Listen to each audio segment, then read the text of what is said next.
Hello everyone, I'm Jack from E Speedy Consultant. So today I want to share some important updates on Malaysia's tax system, specifically the recent expansion of the sales service tax or SST. As of July 1st, 2025, the government has widened the scope of SST to include more goods and services. This is a big shift that affects consumers, business, and the economy overall. So what is SST? Let's begin with the basics. SST is a single stage tax. Sales tax applies to locally manufactured or imported goods, and service tax applies when we pay for selected services.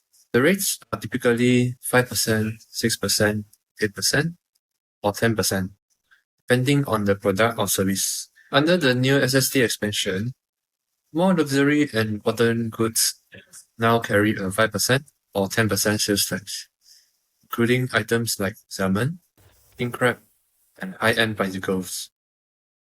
Basic goods like rice and cooking oil remain tax-free.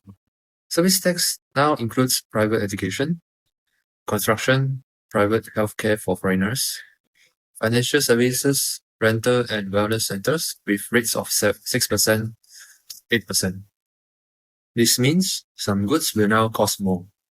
You might pay 8% tax on services like unit trust investment fees or commercial rent. But economists say this won't lead to a big jump in inflation. The 2025 inflation rate is expected to stay under 2.1%, still lower than 2024. However, once prices go up, they rarely go down. Besides, businesses are affected too. Small businesses earning less than 1 million ringgit annually are exempted.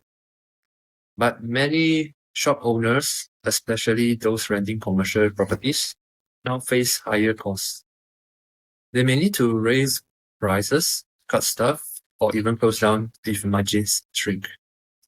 Why is the government doing this? This move supports Budget 2025, aiming to reduce the fiscal deficit from 4.1% to 3.8% of GDP. Malaysia's overall tax revenue is still among the lowest in the Asia Pacific, and we need more revenue to fund essential sectors like healthcare and education. You might ask why not reintroduce GST? While GST is more transparent and efficient, it's considered regressive, meaning it affects lower income groups more. Our Prime Minister says GST won't return until the minimum wage hits 4,000 ringgit. Currently, it's 1,700 ringgit.